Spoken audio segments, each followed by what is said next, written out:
Os líderes do G7, o G7 já foi chamado das principais economias do mundo, hoje é considerado um clube importante para tomar decisões políticas, sobretudo quando não conseguem tomar decisões políticas, sobretudo diante de conflitos, como a gente vê no momento se desenrolando, Ucrânia, Israel, Irã. Confira. Os ataques entre Israel e Irã dominaram as discussões no primeiro dia da cúpula do G7 no Canadá. Os líderes europeus esboçaram uma declaração conjunta pedindo a desescalada do conflito. O texto diz que Israel tem o direito de se defender e que o Irã não pode ter a capacidade de desenvolver uma arma nuclear. O rascunho também afirma que o G7 se compromete a proteger a estabilidade dos mercados, incluindo os mercados de energia. Apesar da tentativa de parte dos líderes do G7, o presidente americano Donald Trump resolveu deixar a cúpula antes do encerramento e retornar aos Estados Unidos ainda nesta segunda, sem assinar a declaração conjunta. O republicano reforçou seu apoio a Israel e disse que o foco dos Estados Unidos na cúpula do G7 é o comércio. Ministros europeus também conversaram com o Irã para negociar um cessar-fogo, mas Teherã ainda não deu uma resposta clara sobre o tema. A reunião nas montanhas canadenses acontece a menos de um mês do fim da trégua das tarifas impostas por Donald Trump, que por hora foram reduzidas. Os países aproveitaram para negociar com o presidente americano. Nesta segunda, Reino Unido e Estados Unidos confirmaram a finalização de um tratado comercial firmado no mês passado sobre tarifas automotivas e aeroespaciais. Os europeus também pressionaram Trump a adotar novas sanções contra a Rússia em retaliação à guerra na Ucrânia.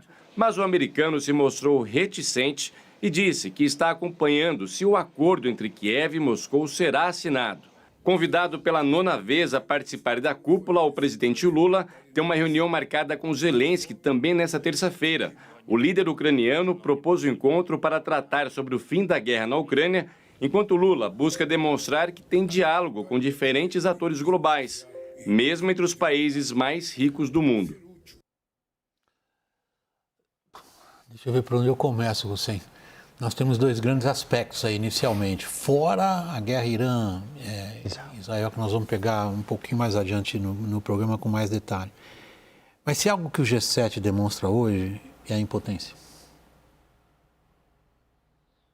Você balançou com a cabeça, lamentou e...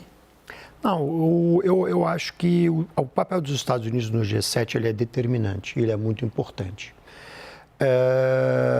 A impotência emana porque o G7 busca discutir temas que, na minha avaliação, precisam representar a agenda mais moderna e mais completa do que acontece nas relações internacionais e precisa endereçar os principais temas que preocupam diversos países, especialmente as potências médias.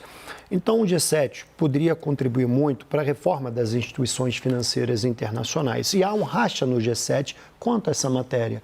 Alguns países são favoráveis a reformas das instituições financeiras internacionais, enquanto outros não.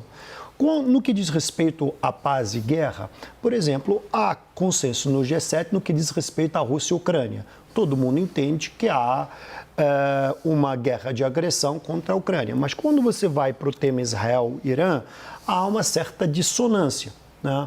Então, quando os países do G7 propõem uma declaração final no sentido de paralisar a guerra e evitar uma escalada, o Trump se retira, porque ele, na verdade, entende que a continuidade da guerra serve aos interesses estratégicos dos Estados Unidos.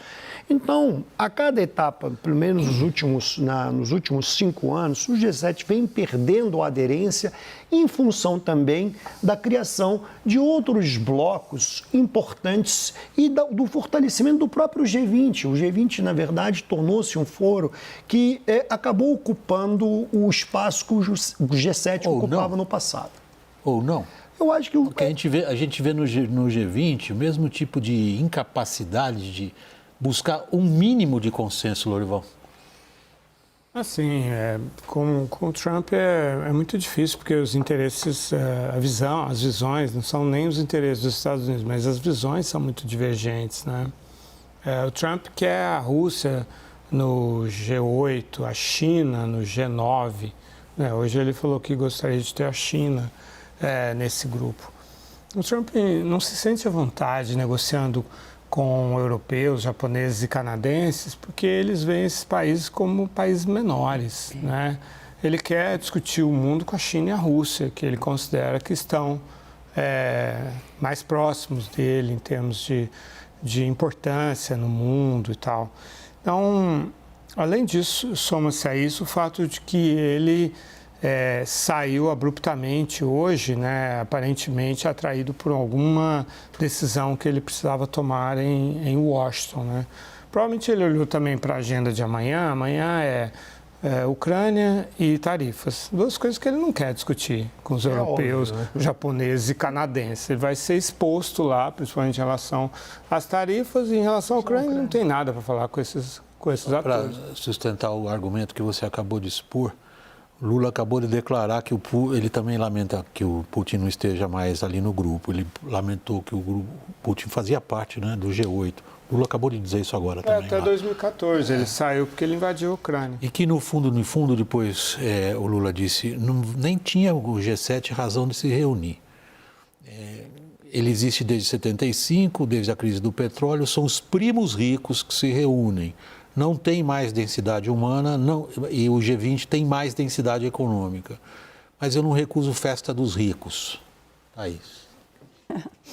Ele chega fazendo a provocação daquilo que ele vai defender, né, William, nessa participação. Ele está falando para cá. Para cá, ele está falando para cá, né? Ele está repetindo aquilo que a gente acabou de dizer no último bloco, né, da estratégia econômica que ele está adotando aqui.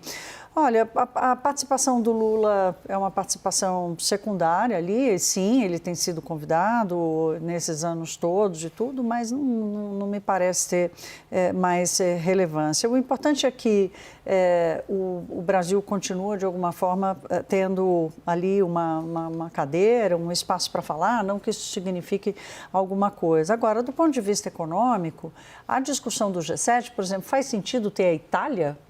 A Espanha hoje é uma economia muito mais forte. A Itália está quebrada fiscalmente, a economia está andando para lá e para cá, mas não é mais o país exuberante que era. Então, a discussão que eu acho que o Hussein coloca aqui, não necessariamente trocar o G7 pelo G20, até porque tem uma leitura também sobre quem é democracia, quem não é democracia capitalista, quem não é uma democracia, quem também não é exatamente capitalista, para ter uma representatividade maior e para, de alguma forma, conseguir conduzir um debate econômico. O que eu não sei é se esse debate econômico hoje acontece diante do que o Trump está fazendo. O que o Brasil quer no G7, Daniel Rittner? Bom, William, Lula pode exibir, bem ou mal, pode exibir como trunfo sua participação no G7, porque em outros governos, governo Temer, Bolsonaro, o Hussein pode me lembrar de governo Dilma, acho que também o Brasil não vinha sendo mais convidado para os encontros do G7. Então ele pode exibir isso como um trunfo, inclusive no plano interno. De objetivo ali, a diplomacia brasileira, a assessoria internacional da Presidência da República, tinham 3 objetivos. Primeiro, mandar alguns recados ali na frente de Donald Trump, o que não vai ser mais possível. Defender transição energética, defender algumas posições geopolíticas cara a cara com Trump e tentar ali um aperto de mão. Esse objetivo não vai poder ser mais cumprido. Segundo, algum encontro com Zelensky para dar essa sensação, depois da ida para o desfile dos ditadores em Moscou, que o Brasil fala com todo mundo, inclusive com partes que estão em guerra, portanto o Brasil pode sempre funcionar como um mediador pela paz. E terceiro, aproveitar essa ocasião para convidar líderes políticos mais relevantes para a COP30 em Belém. Dessa parte toda, muita coisa tem efeito interno, ou objetivos internos, e a foto ali, criar um primeiro ambiente com o Trump, isso não vai poder ser cumprido mais. Hussein, o Trump, ao declarar como fez, que não assina nenhum comunicado conjunto e foi embora, largou lá, o pessoal reuniu lá e se mandou. Ele está dizendo o quê para os europeus? Bom, William, ele está repetindo o que ele disse anteriormente, a Europa não tem relevância para os Estados Unidos. Ele está dizendo que... Eu esqueci de incluir o Japão também. Ele é para os europeus e até para o Japão, mas ele está dizendo, de forma geral, que ele não está muito preocupado com os seus aliados. A saída dele de forma prematura enfraquece esse fórum, enfraquece essa própria aliança.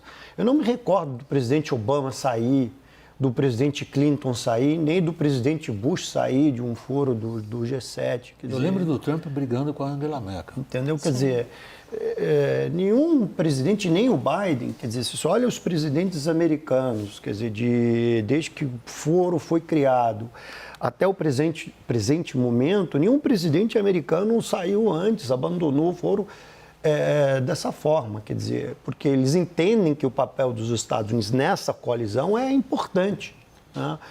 Então, a percepção que eu tenho é que ele olha para aquilo como se fosse algo dispensável para a estratégia dos Estados Unidos no mundo e dispensável para a diplomacia americana de forma geral. É essa a sensação que fica. Lorival. Oi.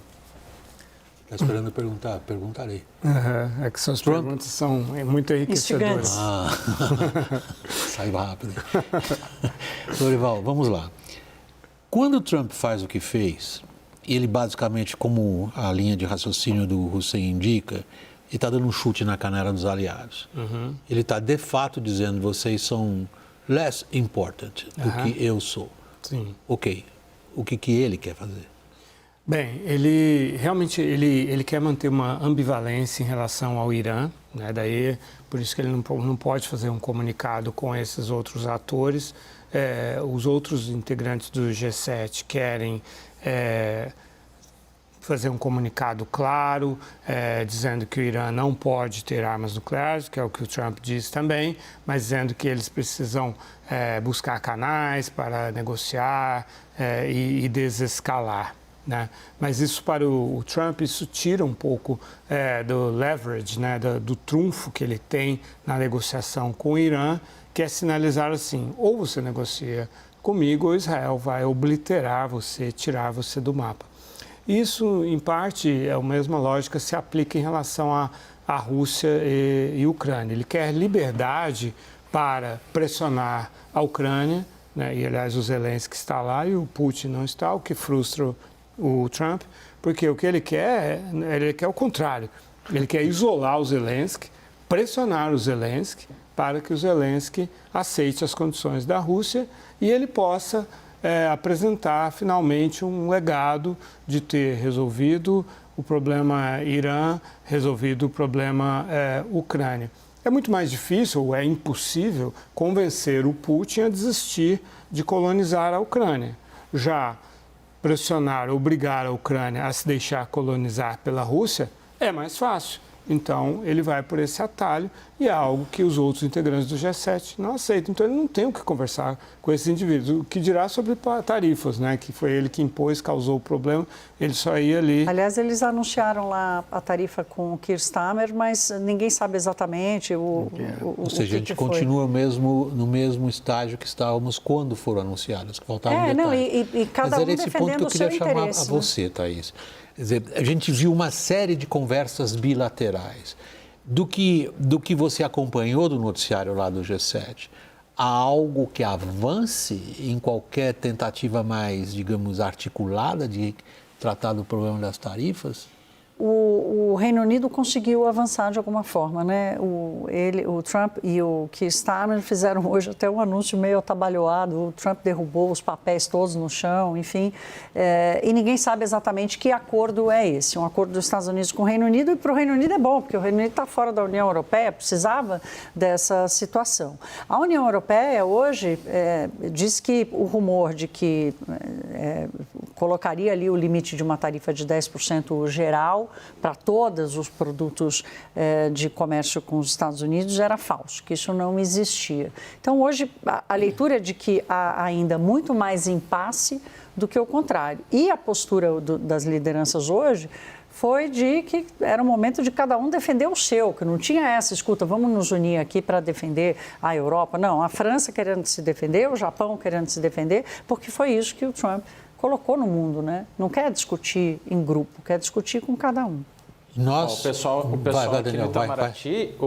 aqui no Itamaraty diz que esse acordo comercial Reino Unido e Estados Unidos tem a validade jurídica de um papel higiênico. Puxa vida, a nossa diplomacia está ficando mais direta e objetiva, é isso? Isso é uma mudança preponderante no estilo da diplomacia brasileira. Quase escatológica. Mas voltando à questão das tarifas, Daniel, que é um assunto que você acompanha sempre com muita minúcia. Há algo que a gente desenhou, pelo jeito, para o G7 não, porque se o presidente da República desembarca lá dizendo que aquele encontro nem deveria ter lugar... Não, mas realmente não havia nenhum contato entre Casa Branca e Palácio do Planalto para alguma bilateral ali entre Lula e Trump. Aliás, a lógica hoje em Brasília, do governo brasileiro, é a seguinte: entender esse 10% de tarifa, que são as tarifas recíprocas, válidas hoje para todo mundo ali como mínimo, é o novo custo fixo de se exportar para os Estados Unidos. E aparentemente a resposta é sim, ou a promessa é de que sim. E aí...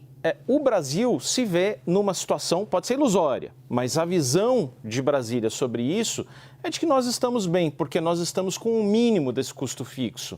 Outros estão pagando mais ou outros estão fazendo grandes concessões, caso da União Europeia e caso de outros países, para chegar aos 10% de que o Brasil já goza.